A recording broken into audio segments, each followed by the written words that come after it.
పాకిస్తాన్లో బల్చిస్తాన్ వేర్పాటువాదులు రెచ్చిపోయారు. 500 మందికి పైగా ప్రయాణికులతో వెళ్తున్న రైల్ని హైజాక్ చేశారు. మంగళవారం క్వెటా నుంచి పెషావర్కు బయలుదేరిన జాఫర్ ఎక్స్ప్రెస్ను ఆధీనంలోకి తీసుకున్న మిలిటెంట్లు 182 మందిని బందీలుగా మార్చుకున్నారు. ఉగ్రవాదుల చెరలో మొత్తం 182 మంది చిక్కుకోగా వారిలో పాక్ సైనికులు, పంజాబ్ ప్రావిన్స్కు చెందిన ప్రయాణికులు ఉన్నారు. ఇంతకీ పాక్లో రైల్ని ఎలా హైజాక్ చేశారు? అందుకు కారణమేంటి? అసలు హైజాక్ వెనుక మిలిటెంట్ల లక్ష్యం ఏంటి? మంగళవారం ఉదయం 9 గంటలకు జాఫర్ ఎక్స్ప్రెస్ రైలు బలూచిస్తాన్లోని క్వెటా నుంచి పేషావర్కు బయలుదేరింది. క్వెటా నుంచి పేషావర్కు దాదాపు 30 గంటల ప్రయాణం. మధ్యాహ్నం 1 గంట సమయంలో ట్రైన్ సిబి జిల్లాకు చేరుకుంది. అది ఆఫ్ఘనిస్తాన్, ఇరాన్ సరిహద్దు ప్రాంతం. పర్వతాలు, లోయలు ఉన్న ప్రాంతం కావడంతో రైలు అక్కడ కాస్త నెమ్మదిగా వెళ్తోంది. ఇదే అదునుగా బిఎల్ఏ దాడి చేసి ట్రైన్ను తమ ఆధీనంలోకి తీసుకుంది. జాఫర్ ఎక్స్ప్రెస్ ప్రయాణించే మార్గంలో మొత్తం 17 సొరంగాలు ఉండగా మిలిటెంట్లు 8వ నెంబర్ టెనల్ వద్ద ట్రాక్ను పేల్చేశారు. ట్రైన్ ఆగిపోవడంతో లోకో పైలట్ సహా పలువురిపై కాల్పులు జరిపి ప్రయాణికులను భయభ్రాంతులకు గురిచేశారు. జాఫర్ ఎక్స్ప్రెస్ను తమ గుప్పెట్లోకి తీసుకున్నారు. ట్రైన్ హైజాక్ చేసింది తామేనని వేర్పాటువాద militant group Baloch Liberation Army ప్రకటించింది. ప్రభుత్వం తమకు వ్యతిరేకంగా మిలిటరీ ఆపరేషన్కు ప్రయత్నిస్తే రైల్లో ఉన్న వారందరినీ చంపేస్తామని హెచ్చరించింది. బందీలుగా ఉన్న మహిళలు, చిన్నారులను విడిచిపెట్టామని బిఎల్ఏ ప్రకటించింది. అయితే ప్రభుత్వం మాత్రం మిలిటెంట్లు వారిని రక్షణ కవచాలుగా వాడుకుంటోందని అంటోంది. Train hijack plan master mind ఆఫ్ఘనిస్తాన్లో ఉన్నాడని, అతనితో మిలిటెంట్లు నిరంతరం టచ్లో ఉన్నట్లు పాక్ భద్రతా బలగాలు అనుమానిస్తున్నాయి. వారు శాటిలైట్ ఫోన్లతో ఇంటర్నేషనల్ కాల్స్ మాట్లాడుతున్నట్లు గుర్తించారు. కొండలు, లోయలు ఉన్న ప్రాంతాలు కావడంతో రైలు హైజాక్ అయిన ప్రాంతానికి భద్రతా దళాలు చేరుకోవటం ఇబ్బందికరంగా మారింది.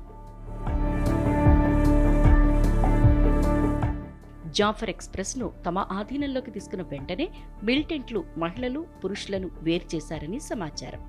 ప్రయాణికుల ఐడి కార్డులను చెక్ చేసి సైన్యం, భద్రతా దళాల్లో పనిచేసే వారిని గుర్తించి వారందరినీ ఓ బోగీలోకి చేర్చినట్లు తెలుస్తోంది.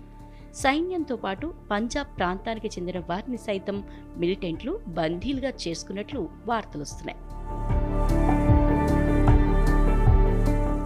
ఇదిలా ఉంటే 150 మంది సైనిక సిబ్బందిని చంపేసినట్లు ప్రకటించిన బిఎల్ఏ 182 మందిని బందీలుగా మార్చుకున్నట్లు చెప్పింది. జైల్లో ఉన్న బలూచిస్తాన్ ఉద్యమకారులందరినీ విడిచిపెట్టాలని డిమాండ్ చేసింది. 48 గంటల్లోగా వారిని జైలు నుంచి రిలీజ్ చేయకపోతే బందీలందరినీ చంపేస్తామని హెచ్చరించింది. మిలిటెంట్ల దుశ్చర్యలకు సంబంధించి పాక్ ప్రభుత్వం నుంచి అధికారికంగా ఎలాంటి ప్రకటన రాకపోయినా సోషల్ మీడియాలో వస్తున్న సమాచారం ప్రకారం బిఎల్ఏ, పాక్ ఆర్మీకి మధ్య విపరీతమైన ఘర్షణ జరుగుతున్నట్లు తెలుస్తోంది. రైల్లో చాలా మంది పాకిస్తాన్ సైన్యం, పోలీసులు, యాంటీ టెర్రరిజం ఫోర్స్ ఐఎస్ఐ అధికారులున్నట్లు సమాచారం. వీరంతా సెలవులపై పంజాబ్ వెళ్తున్న విషయం తెలుసుకుని బిఎల్ఏ సభ్యులు వారిని బందీలుగా మార్చుకున్నట్లు తెలుస్తోంది. హైజాక్ విషయం తెలిసిన వెంటనే అప్రమత్తమైన పాక్ ఆర్మీ రెస్క్యూ బృందాలను ఘటనా స్థలానికి పంపింది. హెలికాప్టర్లు, డ్రోన్ల సాయంతో మిలిటెంట్లపై దాడులు జరుపుతోంది. పాక్ సైన్యం ఇప్పటివరకు పలువురు బిఎల్ఏ మిలిటెంట్లను హతం చేయడంతో పాటు బందీలుగా ఉన్న 155 మంది ప్రయాణికులను రక్షించినట్లు తెలుస్తోంది. మరోవైపు మంగళవారం రాత్రి నుంచి బిఎల్ఏ మిలిటెంట్లు, పాకిస్తాన్ సైన్యం మధ్య భారీ కాల్పులు జరిగాయి. కాల్పుల్లో గాయపడిన ప్రయాణికులను సమీపంలోని ఆసుపత్రికి తరలించి ట్రీట్మెంట్ అందిస్తున్నారు.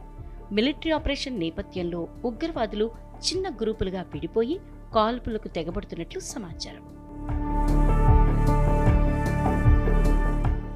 బల్చిస్తాన్ లిబరేషన్ ఆర్మీ ఇలాంటి ఘటనలకు పాల్పడటం ఇదేమీ కొత్త కాదు. గతంలోనే ఇలాంటి దుశ్చర్యలకు పాల్పడింది. అందుకు కారణం పాక్ తమ పట్ల అనుసరిస్తున్న విధానమేనని మిలిటెంట్లు ఎన్నోసార్లు ప్రకటించారు. వాస్తవానికి పాక్లోని బల్చిస్తాన్కు ఇరాన్, ఆఫ్ఘనిస్తాన్ సరిహద్దులుగా ఉన్నాయి.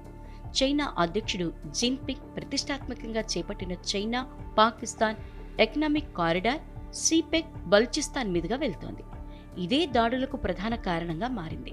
సిపెక్ అందుబాటులోకి వస్తే దేశ ఆర్థిక వ్యవస్థ మెరుగుపడుతుందని పాకిస్తాన్ చెప్తుండగా తమ ప్రాంత వనరులను కొల్లగొట్టడానికి ఈ ప్రాజెక్ట్ నిర్మిస్తున్నారని బల్చిస్తాన్ వాసులు మండిపడుతున్నారు.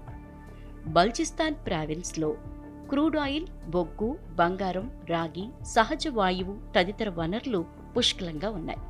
పాక్ ఖనిజాల్లో మెజార్టీ వాటా ఈ ప్రాంతాందే. అయినా 1.5 కోటి జనాభా గల ఈ రాష్ట్రం పేదరికంలో మగ్గుతోంది. జనం తినేందుకు తిండి దొరకని దురవస్థలో ఉన్నారు. ఎన్నిసార్లు ప్రభుత్వానికి మొరపెట్టుకున్నా వారిని పట్టించుకున్న పాపాన పోలేదు. 1947 నుంచి ఇదే పరిస్థితి ఉండటంతో అహ్మద్ యార్ ఖాన్ స్వతంత్ర బలోచ్ రాష్ట్రం కోసం పోరాటం మొదలుపెట్టాడు. అయితే పాక్ సైన్యం ఒత్తిడితో ఆయన 1948 మార్చి 27న బలూచిస్తాన్ విలీన పత్రంపై బలవంతంగా సంతకం చేశారు. ఇక అప్పట్నుంచి ఆ ప్రాంతం రావణ కాష్టలా రగులుతూనే ఉంది. బలుచ్ విముక్తి కోసం దశాబ్దాలుగా పోరాటం కొనసాగుతూనే ఉంది.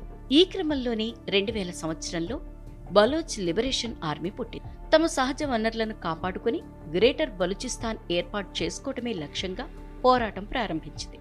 తొలుత శాంతియుతంగానే పోరాటం చేసిన బిఎల్ఏ 2020 నుంచి పోరాట పందా మార్చి మిలిటెన్సీ బాట పట్టింది. సాయుధ పోరాటం చేస్తున్న దళాలన్నీ ఏకమై బలోచ్ నేషనల్ ఆర్మీలో భాగమయ్యాయి. తమ ప్రాంతం విముక్తి కోసం జరుగుతున్న పోరాటంలో భాగంగా దాడులకు తెగపడుతోంది. దీంతో అమెరికా, బ్రిటన్ బలూచిస్తాన్ లిబరేషన్ ఆర్మీని ఉగ్రవాద సంస్థగా ప్రకటించాయి. ఇక పాక్లో హైజాక్ గురైన జాఫర్ ఎక్స్ప్రెస్ పై దాడి జరగటం ఇదేం మొదటిసారి కాదు. బలోచ్ రెబల్స్, టెహ్రికే తాలిబాన్, పాకిస్తాన్ గ్రూపులు ఈ రైల్ని చాలాసార్లు లక్ష్యంగా చేసుకున్నాయి. దీని వెనుక వ్యూహాత్మక కారణాలే ఉన్నాయి. సాధారణంగా ఈ రైల్లోనే సైనిక దళాలు క్వెటా నుంచి పంజాబ్కి వెళ్తుంటాయి. విధుల్లో చేరేందుకు, సెలవులపై వెళ్లేందుకు సైనికులకు ఈ ట్రైనే ఆధారం. దీంతో మిలిటెంట్ గ్రూపులకు జాఫర్ ఎక్స్ప్రెస్ టార్గెట్గా మారుతోంది. 2018తో పాటు 2023లో పలుసార్లు జాఫర్ ఎక్స్ప్రెస్ లక్ష్యంగా చేసుకుని దాడులు చేశారు. 2018లో బలోచ్ రెబల్స్ పంజాబ్కు వెళ్తున్న ఈ రైలుకు అతి సమీపంలో 2 బాంబులు పేల్చారు. అయితే అదృష్టవశాత్తు అప్పుడెవరికీ ఎలాంటి ప్రమాదం జరగలేదు. ఇక 2023 జనవరి 19న క్వెటాకు 150 కిలోమీటర్ల దూరంలోని బొలాన్ జిల్లా సమీపంలో బాంబు పేల్చడంతో రైల్లో ప్రయాణిస్తున్న 13 మంది చనిపోయారు. ఆ తర్వాత నెల రోజులకే బిఎల్ఏ మరోసారి బాంబు దాడికి తెగపడింది. ఆ దాడిలో ఒకరు మరణించారు. ఇక గత ఏడాది క్వెటా రైల్వే స్టేషన్ లక్ష్యంగా మిలిటెంట్లు బాంబు పేల్చడంతో 26 మంది ప్రాణాలు కోల్పోయారు.